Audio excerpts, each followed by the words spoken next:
Bienvenue sur la chaîne YouTube du Centre de Vie. Je suis Gaëtan, pasteur stagiaire, et je crois vraiment que Dieu a quelque chose à vous partager. Installez-vous et bon visionnage. Un jour, je vais faire un prêche sur ne pas s'asseoir tant qu'on n'a pas dit qu'il fallait s'asseoir. Vraiment, parce que ça fait longtemps que je parle de ça, mais il y a peu de gens qui comprennent, hein, mais je te promets que la rapidité à laquelle tu t'assieds, le problème, c'est que c'est aussi la rapidité avec laquelle tu arrêtes de prier lorsque les situations elles sont compliquées. Je vais être honnête avec toi, hein, sincèrement. Parce qu'il y a des gens, je te dis, on est encore dans le service, le pasteur monte sur scène, tout le monde s'assied déjà. Et en fait, tu viens pas à l'église pour le pasteur, tu viens à l'église pour le Seigneur. Et quand on est dans un temps d'adoration, dans un temps où on est en train de révérer Dieu, c'est pas le moment de t'asseoir. C'est vraiment important, je le dis réellement. Parce qu'il y a des personnes, vous savez, l'histoire de Jéricho, je vais vite, après je vais rentrer dans le message. L'histoire de Jéricho, c'est le peuple de Dieu qui doit faire tomber Jéricho. Ils ne sont pas allés se battre, ils ne sont pas allés lutter, ils n'ont pas pris les épées. Le Seigneur leur a dit de faire le tour de Jéricho 7 fois. Et la question que je me pose, c'est il se serait passé quoi si après 5 fois, il s'était dit on s'arrête? Parce qu'en vrai, c'est complètement fou de se dire que pour vaincre cette armée, pour faire tomber cette muraille qui devait faire le tour 5 fois, ça n'a aucun sens. Et Dieu, des fois, il te demande des choses qui n'ont aucun sens, comme de rester debout tant qu'on est encore dans le temps de révération. Amen. De révérence. Et c'est important. Il y en a des, le problème, c'est qu'ils sont en train de tourner autour de Jéricho. Ils s'arrêtent après 4 tours, 5 tours, 6 tours. Le problème, c'est que tu t'arrêtes pas pour que les murailles de Jéricho tombent. Des fois, tu t'arrêtes pour ton couple. Tu veux qu'il y ait une délivrance dans ton couple, mais tu t'arrêtes de prier trop tôt. Tu veux qu'il y ait une délivrance pour tes enfants, mais tu t'arrêtes de prier trop tôt. Tu veux qu'il y ait une délivrance pour le travail, mais tu t'arrêtes de prier trop tôt. Est-ce qu'on me suit? Lorsqu'on est en train de glorifier Dieu, c'est vraiment important d'être focus. Amen. Est-ce qu'on peut encore juste acclamer le Seigneur après? Je jump dans le message. Je suis désolé. Amen. Amen. Mais sinon, je vais bien, je suis de bonne humeur, il n'y a pas de souci, je ne suis pas venu à l'église pour vous taper dessus. C'est juste que des fois, c'est important de dire les vraies choses. Et si on ne dit pas les vraies choses à l'église, où est-ce qu'on va les dire? Sincèrement, Jésus est le chemin, la vérité, la vie. Si on ne dit pas les vraies choses à l'église, je ne sais pas où on va les dire. J'espère que vous allez bien. Je vais bien, malgré les défis de la vie, comme on dit, hein, on est tous défiés. Et le message que j'ai aujourd'hui a pour titre Partenaire de Dieu, ou les partenaires de Dieu, pour ceux qui prennent des notes. Amen. Et je vais devoir vraiment checker le temps parce que c'est un message que j'ai prêché à Oxygène. Et il m'a pris 45 ou 50 minutes pour le prêcher, donc je vais essayer de le prêcher plus rapidement, rempli de dynamisme pour vous. Et le titre original de ce message, donc ça veut dire qu'il y en a des qui l'ont entendu, soit ils étaient en présentiel, soit ils l'ont entendu sur le site internet. Le titre originel, c'était un titre pour déranger vraiment, comme c'est ce que j'aime faire. C'était trop de personnes autour de toi croient en la magie et c'est pour ça que tu n'avances pas. Et c'est un titre que j'ai choisi parce que le Seigneur m'a titillé sur la réalité des fausses croyances. À quel point il est facile de tomber dans des fausses croyances. Mais pas juste pour les non-chrétiens, pour toi et pour moi. C'est facile de venir à l'église et de se dire oh Seigneur, tu es bon, et en fait, on ne réalise pas que la manière dont on vit notre foi est tout d'un coup éloignée de Dieu ou de qui est Dieu. Amen. Et du coup, pour préparer ce message, j'avais fait une petite recherche de finalement qu'est-ce que la magie, quelle est la définition de la magie. Le but, c'est pas de parler des sciences occultes ici, mais c'est vraiment de nous sortir de ces faux principes. Et lorsque j'ai fait une recherche dans le petit Robert, la définition disait cela: la magie, c'est l'art de produire par des procédés occultes, occultes ou cachés du coup, des phénomènes inexplicables. Je répète, la magie, c'est l'art de produire par des procédés cachés des phénomènes qui sont inexplicables. Et lorsque j'ai lu ça, ça m'a choqué parce que je me suis dit, purée, mais en fait, c'est pas simple de savoir quand c'est de la magie et quand c'est un miracle. Parce que sincèrement, les miracles, si tu es chrétien depuis plusieurs années, tu en as peut-être vu ou expérimenté toi-même, c'est aussi des phénomènes qui sont souvent inexplicables. Donc à quel moment est-ce que je sais si je suis dans le miraculeux de Dieu ou si je suis dans quelque chose de magique? Et la réalité, c'est que la différence fondamentale, elle se trouve dans la source. Elle se trouve dans la source de ces deux choses. Et la réalité, c'est que la magie, hein, c'est quelqu'un qui paye. C'est tout le temps un être humain qui paye. Tu vas payer peut-être avec ton argent, tu vas, dans certains pays, tu vas aller, puis on va te demander Si tu veux quelque chose, tu dois amener les photos de ta sœur ou de ton frère ou ce genre de choses. Parce qu'en fait, il y a quelqu'un qui paye, il y a un être humain qui paye parce qu'il y a une transaction et il y a quelqu'un qui doit payer. Est-ce qu'on me suit? Et ça, c'est la réalité de la magie. Et dans le miraculeux, il y a aussi une transaction spirituelle, mais celui qui paye, c'est Dieu. La Bible elle nous dit que Dieu, le Père, a tant aimé le monde qu'il a donné son Fils unique afin que quiconque croit en lui ne périsse point, mais ait la vie éternelle. Ok? Et puis à travers Jésus, sa vie, son sacrifice, il y a des bénéfices qui sont là. Il y a des promesses qui sont attachées. Mais ce n'est pas toi qui payes, ce n'est pas ton argent, ce n'est pas ta sœur ou ton frère, c'est le Christ qui a tout accompli à la croix. Amen. Et c'est extrêmement important. C'est pour ça que tu pries avec foi que Seigneur, s'il te plaît, guéris-moi. Seigneur, s'il te plaît, agis dans ma vie, agis sur la vie de mes enfants. Tu n'es pas en train de faire des procédés occultes, des transactions. Tu n'es pas en train de payer quelqu'un pour qu'il aille faire de la divination. Tu sais qu'il y a un prix qui a été payé et personne d'autre pourra payer plus que cela. Amen. Et c'est extrêmement important. Et en fait, comme j'ai dit, mon but, ce n'est pas de parler des sciences occultes, mais j'ai capté en fait finalement que, vous savez, dans la magie, dans ces choses-là, en fait, il y a un système de pensée. Et le système de pensée, il est très simple, mais il est très profond, et la manière dont il peut s'imbriquer dans ta vie. Par exemple, il y a des gens, je vais donner un exemple farfelu, il y a des personnes qui veulent devenir très riches, ils veulent être millionnaires, ok? Et puis, ils vont appeler quelqu'un, hein. Moi je viens d'Afrique, encore une fois, il y a beaucoup de gens qui vont voir des sorciers, ok? C'est monnaie courante, c'est important de démystifier ces choses, parce que même en Suisse, c'est pas parce que les gens ils s'habillent plus souvent en costard qu'ils ne vont pas voir des sorciers, des voyants, des marabouts, ok? Et il y a des gens qui veulent devenir riches, alors on leur dit, bah, écoute, c'est simple, tu amènes un billet de 1000, hein? Tu le prends, tu le trempes dans du sang de bouc, et puis ensuite, tu vas mettre les quelques plumes que je vais te donner. Après, tu vas crier 5 fois à bout, à bout, à bout. Tu vas tourner autour de ce billet et pouf, tu seras millionnaire. Et vous savez, les gens, ils aiment ça. Ils aiment ça. Parce que comme la vie est dure, comme la vie est compliquée, comme il faut aller travailler, mais ça ne se passe jamais comme tu veux que ça se passe, on aime les formules magiques. On aime les solutions rapides. Et c'est pour ça, en fait, que les gens vont chez le voyant. C'est pour ça qu'on aime jouer au loto. C'est pour ça qu'on fait ces choses, parce qu'on espère que tout d'un coup, boum, ça va bien se passer pour moi. Vous comprenez ce que je veux dire? Alors que quand tu prends la vie chrétienne, eh ben, c'est pas comme ça. Des fois, tu pries pour des gens, tu pries pour la guérison et ça se passe pas comme tu veux que ça se passe. Ok? Tu demandes certaines choses et ça se passe pas comme tu veux que ça se passe parce que, comme je dis, des fois dans la vie chrétienne, tu as mal au pied. Tu pries pour ton pied, tu pries pour ton pied. Tu n'es pas guéri. Le Seigneur, il te dit, continue. Tu as mal ici, mais le Seigneur, ce qu'il veut guérir, ça se passe ici.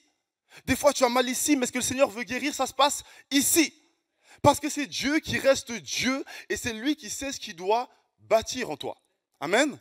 Mais quand on veut prendre ces raccourcis, c'est parce qu'on est fatigué. Je suis fatigué d'attendre que le pasteur il ait une parole pour moi. Je suis fatigué d'attendre que Dieu me voie. Je suis fatigué de prier, fatigué de jeûner. Donc je veux une solution rapide.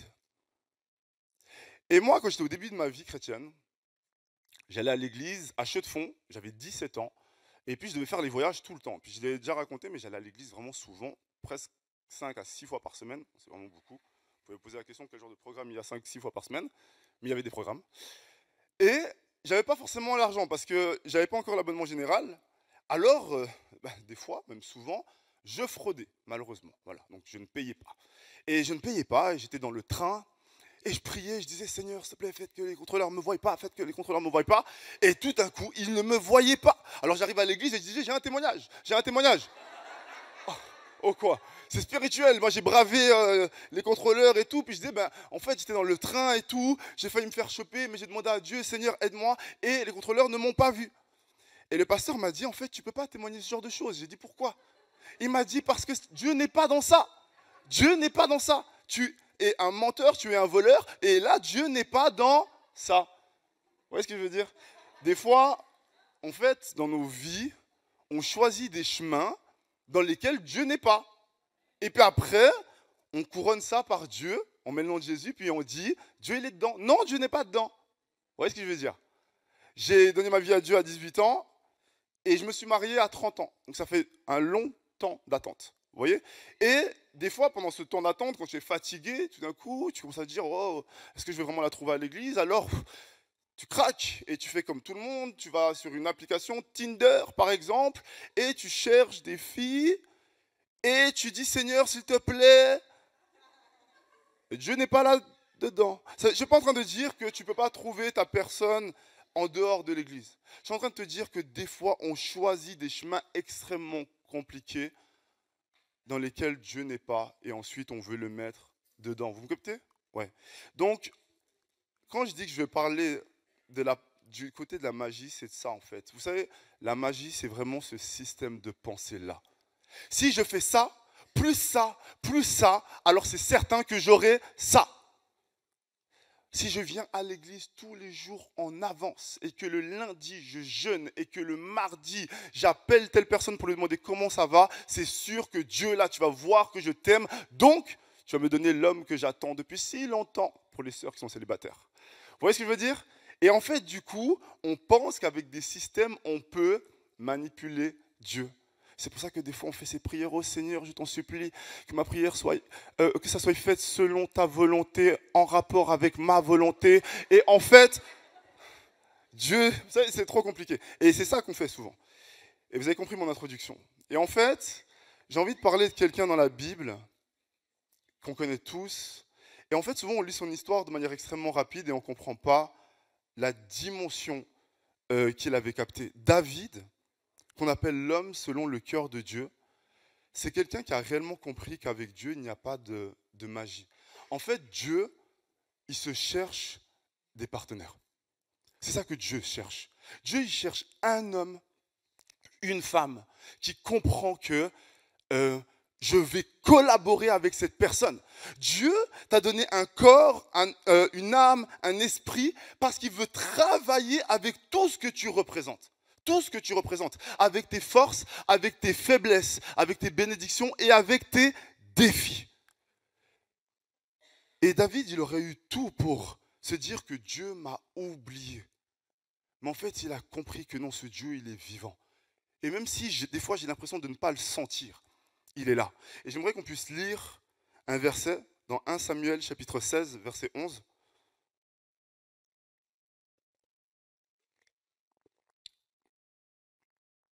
En fait, non, on va prendre juste 1 Samuel chapitre 16, ça ira. Et puis, je vais lire parce que ça sera assez long. 2 secondes. Je ne sais pas si on va afficher le verset.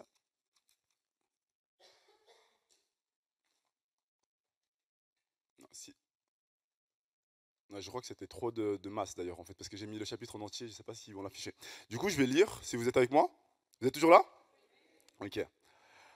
L'Éternel dit à Samuel, Samuel donc c'était un prophète. Et c'est lui qui avait placé le premier roi qui s'appelait Saül. Et l'Éternel dit à Samuel, quand cesseras-tu de pleurer sur Saül?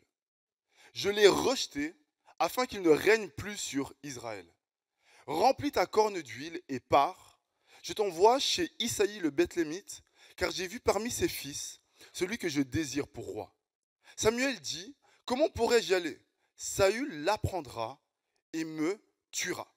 Donc Samuel avait peur. Même les hommes de Dieu peuvent avoir peur. L'Éternel dit, tu prendras une génisse avec toi et tu diras, je viens pour offrir un sacrifice à l'Éternel.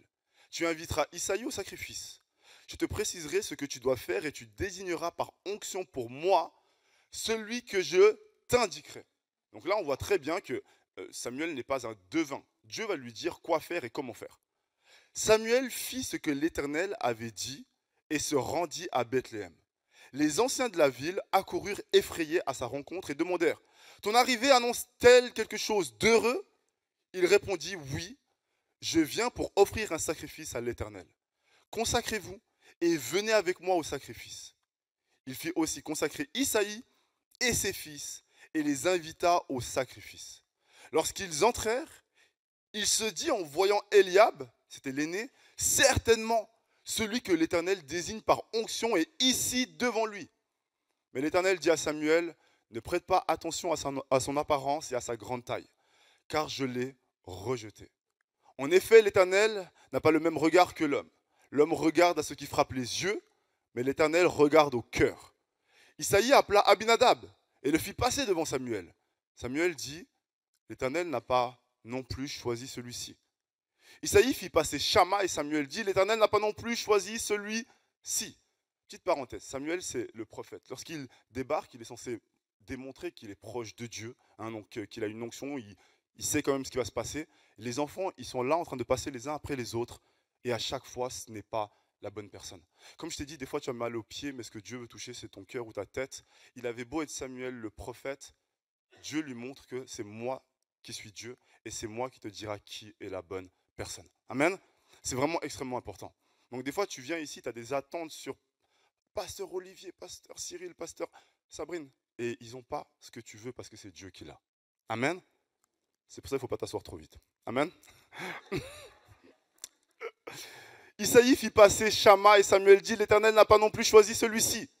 Isaïe fit passer 7 de ses fils devant Samuel, et Samuel dit à Isaïe, l'Éternel n'a choisi aucun d'eux. 7.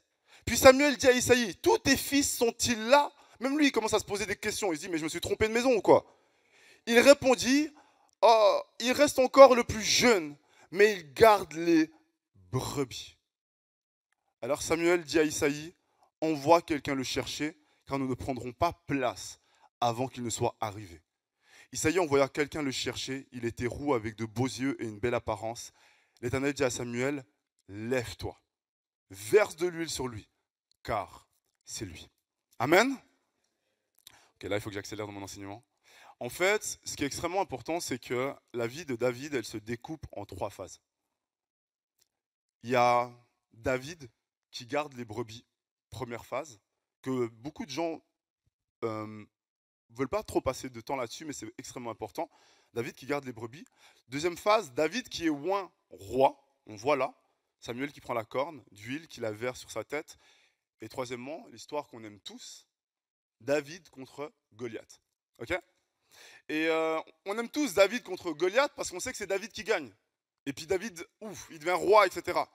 Parce que dans notre vie, en fait, c'est ça qu'on aime. On aime les victoires. On aime les victoires. Et c'est pour ça que les gens sont prêts à aller faire appel à la magie. Ou ils commencent à avoir des raisonnements magiques parce qu'ils veulent le résultat final. Je veux ma femme. J'ai pas envie que tu m'expliques comment ou quoi, je veux ma femme. Quand tu es dans l'attente et dans le célibat, crois-moi, c'est sérieux cette prière. Ok ? Je veux mon travail, je veux mon nouveau travail, parce que là, c'est dur, c'est compliqué, je n'aime pas ce qui se passe. Donnez-moi mon travail. Je veux plus d'argent, je veux une meilleure voiture, je veux une plus grande maison. En fait, on est comme ça, on veut le résultat final. Et c'est pour ça que lorsqu'on regarde la vie de David, on ne s'intéresse pas trop à ce qu'il a fait avant. Parle-nous de quand il tape Goliath. C'est ça qu'on aime. Vous voyez ce que je veux dire? C'est ça qu'on aime, on aime les films d'action. Parce qu'on sait que normalement, le gentil gagne à la fin. Et là, ce qui est extrêmement intéressant, c'est que Samuel, qui est l'homme oint de Dieu, celui qui a établi Saül, c'est important de le dire, Saül, c'est le premier roi d'Israël. Israël n'était pas censé avoir un roi. Les autres peuples avaient des rois. Israël, son roi, c'était censé être Dieu. Mais pareil, au bout d'un moment, Israël a été fatigué. Pourquoi? Parce que Dieu, il est bon, mais on ne le voit pas. Et des fois, ça nous fatigue. Et c'est pour ça qu'on veut se choisir un homme, une femme, un pasteur. Dis-nous tout. Oh, impose-moi les mains, fais-moi ci. Parce qu'on veut quelqu'un qu'on peut toucher, quelqu'un qu'on peut engueuler aussi. Ça aide. Mais oui, c'est réel. C'est pas qu'on veut un président. Oh, vive Macron, vive Macron. Dès qu'il est élu, oh, qu'on lui coupe la tête. Mais oui, parce qu'au moins, lui, on peut le voir. Avec Dieu, tu as déjà vu, quand tu te poses la question, est-ce que ça ne fonctionne pas? Est-ce que j'ai tort ou est-ce que j'ai raison? C'est compliqué de débattre avec Dieu, hein, parce qu'on sait qu'il n'a jamais tort. Donc, en fait, au bout d'un moment, on veut un homme. Donc, Dieu, il a dit non, donne-leur un homme, et il s'est choisi Saül. Mais c'est important de comprendre que Saül, il avait vraiment été choisi par Dieu. Il avait vraiment été désiré. Samuel l'a vraiment apprécié. Et au bout d'un moment, Saül s'est détourné de Dieu. C'est lui qui a choisi ça. C'est lui qui s'est enorgueilli. C'est réel. Pourtant, c'était le choix de Dieu. Et donc là, Dieu parle à Samuel et lui dit, mais jusqu'à quand est-ce que tu vas pleurer pour Saül? Je l'ai rejeté. Il est toujours en fonction, mais je ne suis plus là-dedans. Extrêmement important. Tu peux être là en train d'opérer, etc. Et en fait, Dieu n'est plus là-dedans. Et du coup, Samuel, il a peur. Parce que même si c'est un homme de Dieu, il a peur et il va du coup dans cette maison, dans la maison d'Isaïe, et il se dit, ok, je sais que la bonne personne doit être là, Et il attend, il voit pas, il voit pas, il voit pas. Donc, Samuel vient chez Isaïe pour oindre le prochain roi. Quand l'homme de Dieu vient, normalement, tu amènes tous tes enfants. Parce que même si c'est juste pour une prière, tu veux que tes enfants soient bénis. Il amène tous les enfants qu'il considère dignes et il cache David. Comme quoi, non, mais lui, il ne nous intéresse pas. Lui, il n'est pas assez. Lui, il n'est pas dans le projet. Crois-moi, des fois, les gens te considèrent comme moins que rien et ils te mettent en dehors, tu n'es pas dans le projet, mais Dieu, lui, il te voit là où tu es. Amen. Dieu, il te voit là où tu es. Et en fait, au bout d'un moment, le père, il dit, oui, il reste encore l'autre, mais il est en train de garder les brebis.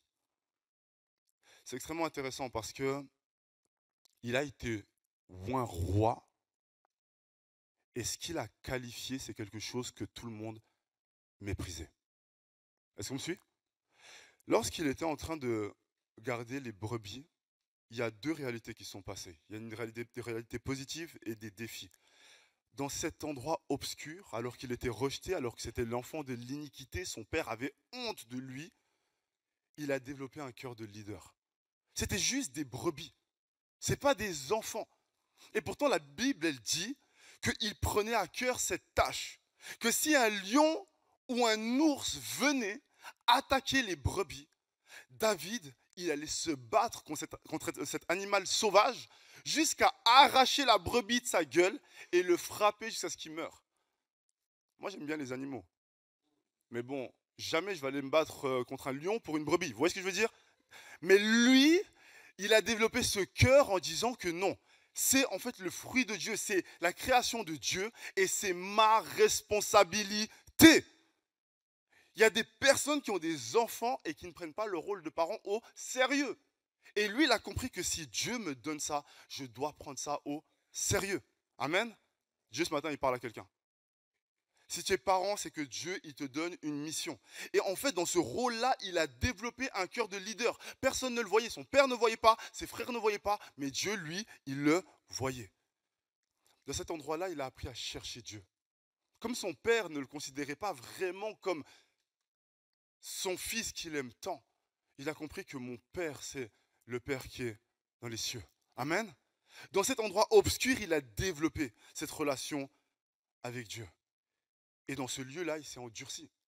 Quand tu vas au combat, comme il allait au combat, personne ne le voyait comme étant un guerrier, mais il a développé ce cœur de guerrier et cette attitude de guerrier. Le côté défiant, c'est qu'il était caché.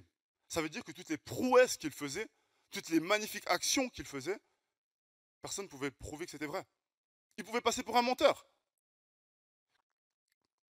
Et c'est extrêmement difficile quand tu vis des choses fortes et que les gens ne te croient pas. Et alors qu'il était dans l'obscurité, Dieu l'a vu. La première chose que j'aimerais te dire avec ce premier bloc de la vie de David, c'est que les choses que tu fais qui ont l'air inutiles et qui ont l'air insignifiantes, elles sont beaucoup plus puissantes que ce que tu penses. Amen. Il y a des personnes qui viennent ici en semaine et qui font le nettoyage. Et ils se disent, c'est ma petite contribution. Ne sous-estime pas ce que tu fais. Tu sais, il y a des personnes qui donnent financièrement 1000 francs, et d'autres personnes qui donnent 20 francs. Et ceux qui donnent 20 francs, ils se disent, je donne peu. Il y a des personnes qui donnent 20 francs, lorsqu'ils donnent 20 francs, c'est tout ce qu'ils ont. Il y a des personnes qui donnent 1000 francs, mais en vérité, ils ont 100 fois plus. Dieu regarde le cœur. Il ne regarde pas ta somme. Amen. Et la vérité, c'est que ces choses, elles étaient insignifiantes pour eux, mais pour Dieu, elles avaient une grande valeur. Ce qui te qualifie auprès de Dieu, c'est d'être fidèle dans les petites choses. Amen. C'est ce qui te qualifie réellement. La manière dont tu traites tes parents, la manière dont tu traites tes frères et sœurs, la manière dont tu te comportes avec les gens plus faibles que toi. C'est ces choses-là que Dieu voit. C'est ces choses-là que Dieu voit. Le deuxième bloc, c'est David qui est ou un roi. Vous l'avez vu. Nous, aujourd'hui, si quelqu'un vient ici avec une corne et de l'huile, on se dit, on ne sait pas ce qu'est la fumée, c'est compliqué. Mais eux, lorsqu'ils ont vu la corne et l'huile, ils ont compris qu'en fait, ils venaient oindre le futur roi. C'est important, ok? Et lorsque David est oint roi, devant sa famille, il ne reçoit ni royaume, ni armée, ni couronne et ni richesse. Le paradoxe, il est phénoménal quand même, non? Tu es oint roi et tu ne reçois rien qui montre que tu es roi. La Bible elle nous dit qu'après ça, il allait servir Saül pour jouer de la harpe, parce que Saül était tourmenté. Et entre-temps, qu'est-ce qu'il faisait? Il retournait dans les champs garder les brebis. Il y a des personnes qui sont ici et vous avez reçu des paroles. Tu vas devenir un grand serviteur de Dieu, une grande femme de Dieu, un grand homme d'affaires. Tu vas devenir une femme d'impact. Il y en a des qui ont reçu ces paroles il y a 10 ans, 15 ans. Ça a été confirmé par 1, 2, 3 personnes. Et tu te poses la question, quand est-ce que ça va se passer? Parce que des fois maintenant tu es dans l'attente. Tu es dans l'attente. Lui, il a reçu cette onction et il a continué à faire ce qu'il avait qualifié. Il a continué à faire ce qui était insignifiant. Il a continué à garder le même cœur. Amen. Vous savez, des fois, justement, on reçoit ces paroles et après, on se met tout seul dans un sas, dans une salle d'attente. Et du coup, c'est là qu'on commence justement, malheureusement, à développer une pensée encore plus magique. On commence à se dire que mais qu'est-ce que je dois faire du coup pour que ça se passe maintenant? Et des fois, justement, on commence à se dire que peut-être que justement, si je fais ça, ben en fait, ça va se passer. Tu vois ce que je veux dire? On commence à partir dans des travers parce qu'on se dit, ben j'y suis presque. Mais qu'est-ce qu'il faut faire pour que ça se passe? David, il est resté en action. L'attente ou les longues périodes de latence dans la vie spirituelle, ce n'est jamais quelque chose de positif. Amen. Quand tu dis, ok, j'ai reçu cette parole et puis maintenant, du coup, j'attends que Dieu me parle, attends en mouvement. Alors que David, il était en mouvement, en attendant que Dieu ait envie de parler, son père, au bout d'un moment, lui dit, David, tes frères sont dans la vallée de Éla, parce qu'ils sont en guerre contre les Philistins. Et il faut que tu ailles vers eux, leur donner à manger. Sous-entendu, David, tu n'es pas un guerrier. Tes 3 grands frères, eux, ils sont sur le champ de bataille. Eux, c'est des guerriers. Mais toi, tu n'es pas un guerrier. Va là-bas, je vais te donner du fromage, je vais te donner de la nourriture, et va leur donner à manger, et assure-toi qu'ils vont bien. Lorsque David, il part dans la vallée, il arrive et il voit que le peuple est préparé en gros pour le combat. Et il y a un homme qui chaque jour, depuis 40 jours, se lève, un homme qui mesure 3 mètres, qui vient de Gath, qui s'appelle Goliath, et chaque jour, il va vers le peuple et il les appelle en affront. Il maudit le peuple, il maudit Dieu, et il dit que vous choisissez un homme, qu'il vienne se battre contre moi, s'il me bat, on sera vos esclaves, et si nous on vous bat, vous serez nos esclaves. David a été oint roi. Il attend d'être propulsé dans cette position et il ne réalise pas que pour être propulsé à cette position, il doit affronter un géant. Amen. C'est là que ça devient extrêmement important. J'arrive gentiment à la fin, ça devient extrêmement important.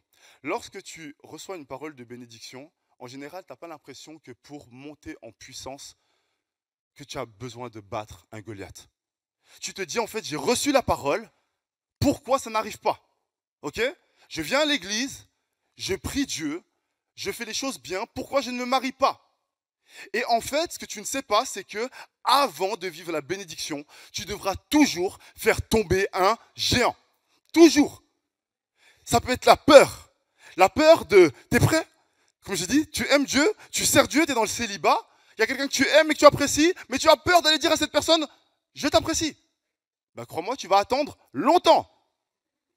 Tu aimes Dieu, tu pries, tu jeûnes, tu cherches un travail, mais en fait, tu envoies tout le temps un CV, et quand tu prends ton CV, tu pries, tu jeûnes à fond, tu prends une offre d'emploi, et tu dis, je pense que c'est la bonne, parce que je sens que Dieu m'a parlé, et tu envoies qu'une offre d'emploi, et tu ne trouves pas le travail.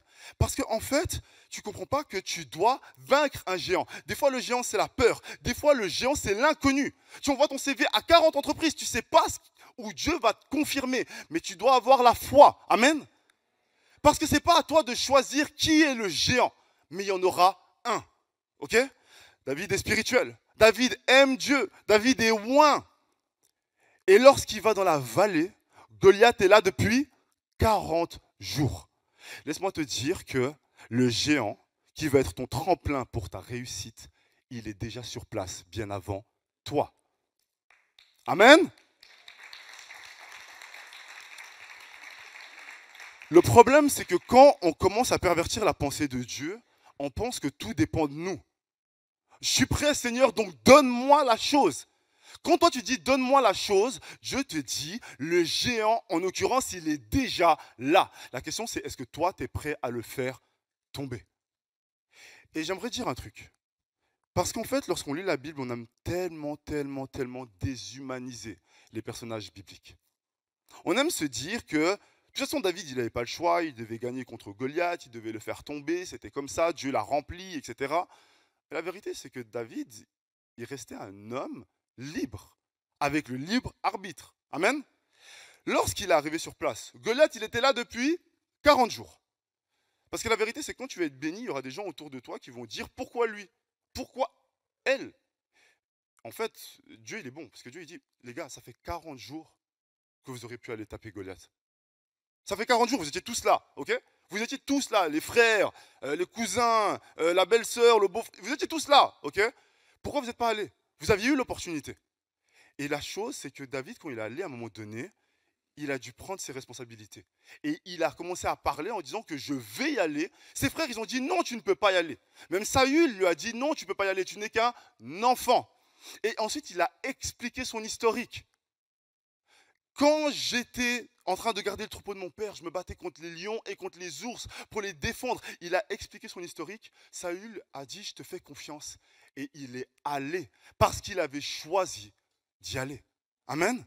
Et en fait, on aime déshumaniser les personnages bibliques pour dire que non, mais moi je suis sûr que si tel il est béni, c'est parce que Dieu, il a choisi que c'était lui qui devait réussir. Donc Dieu ne m'a pas aimé. Est-ce que Dieu n'avait pas aimé Saül? Dieu a aimé Saül. Dieu a choisi Saül. C'est Saül qui a choisi de se détourner. Et la vérité, c'est que si David ne s'était pas positionné, Dieu aurait trouvé quelqu'un d'autre. Et le défi, il est là, c'est que, comme je dis souvent, on aime dire, ouais, mais je ne suis pas assez bon, je ne suis pas assez si. Si tu crois que tu n'es pas assez bon, il va être fait selon ta volonté. Mais si tu crois que Dieu, il peut t'avoir aimé suffisamment et qu'il peut marcher avec toi et que tu peux être partenaire de Dieu, Dieu va accomplir des exploits avec toi. Amen. Il avait été choisi. Mais lorsqu'il a accepté d'être partenaire de Dieu, ce qui était caché aux yeux de tous, l'onction, est devenu visible aux yeux de tous. Lorsque David a fait tomber Goliath, le peuple a commencé à chanter et David est devenu une légende. Amen. Je vais appeler le groupe de louanges. Lorsque David a accepté de frapper son géant, ce qui était caché a été révélé. Et je vous promets que ce matin, il y a des personnes qui sont là et vous avez des promesses qui dorment en vous. Des promesses qui ont été dites par vos parents quand ils ont prié pour vous. Des promesses qui ont été communiquées par vos pasteurs, par vos responsables. Des promesses qui viennent de loin. Dieu vous les a communiquées. Mais il y a un géant devant vous. Et Dieu te pose la question, est-ce que tu veux être mon partenaire? Amen. Lorsque tu choisis de te marier avec la bonne personne, tu es en train de changer l'histoire. La vérité. Si tu te mets avec la bonne personne et que vous faites des enfants, vous bâtissez une famille qui va glorifier Dieu. Donc la peur que tu as d'aller dire à cette personne, je t'aime bien, tu ne réalises pas que tu peux louper tellement de bénédictions et empêcher le monde d'être béni. La peur que tu as de l'inconnu, de postuler, de ci, de ça, tu n'imagines pas en fait il y a des gens dans une entreprise qui attendent que toi tu arrives. Amen. Lorsque tu es dans la rue et que Dieu te dit prie pour cette personne, et toi tu dis Seigneur est-ce que tu veux m'utiliser? Mais Dieu te dit oui, mais maintenant prie pour cette personne. La peur qu'il y a c'est juste un géant. Et à chaque fois que Dieu veut te bénir et t'élever, tu devras faire tomber un géant. Je suis venu ici ce matin pour te dire, arrête de croire en la magie. Arrête de pratiquer des choses dans lesquelles Dieu n'est pas. Arrête de croire que la promesse va venir de ton pasteur ou de moi. On n'est pas plus que toi. Amen. Mais Dieu, il attend des personnes, un homme, une femme qui se lève et qui dit, Seigneur, je veux le faire avec toi. Est-ce que tu peux te lever avec moi ce matin?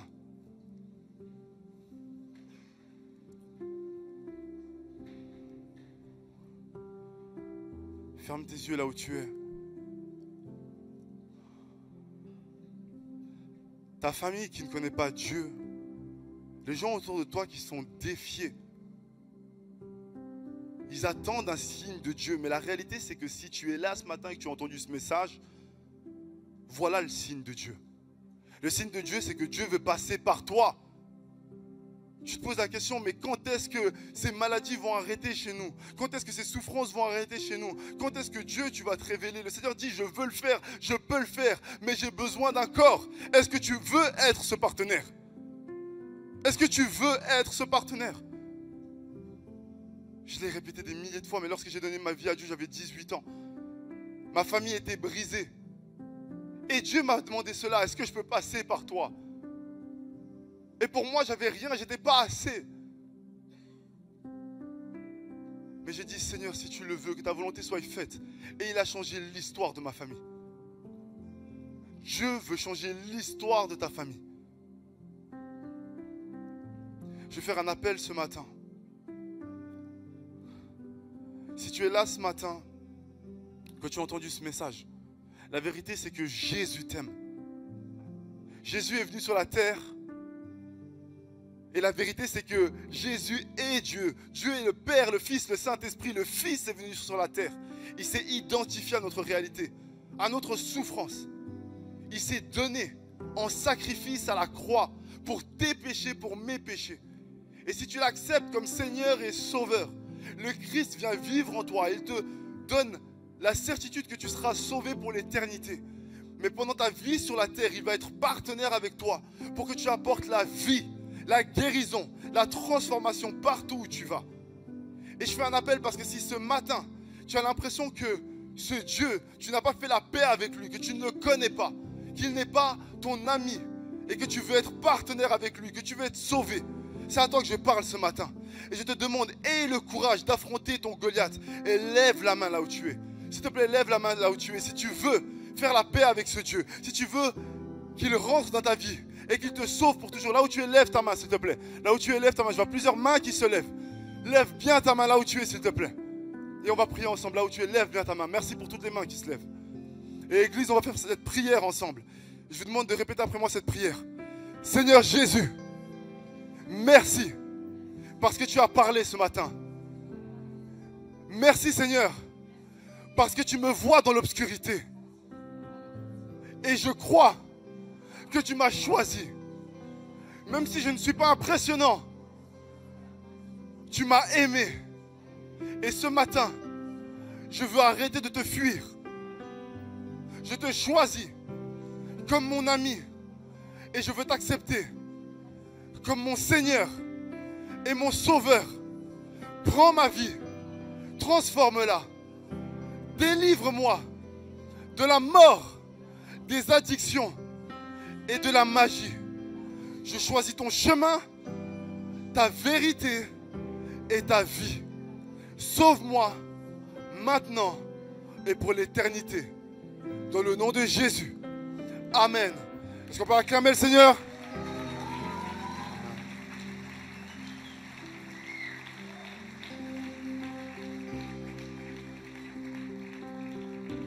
J'espère que vous avez été bénis.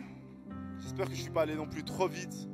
Vraiment, c'est un message de délivrance de notre système de pensée. Lorsque tu tombes dans ces travers-là, rappelle-toi de ce message, s'il te plaît. La magie ne vient pas de Dieu. C'est toujours un piège du diable. Ok? C'est toujours un piège du diable. Et la vérité, c'est que tout ce que tu fais, qui est caché, qui a l'air insignifiant, Dieu le voit. Dieu déverse son onction sur toi. Et la seule chose que tu as à faire, c'est faire tomber ce Goliath. Amen. Gloire à Dieu. Amen.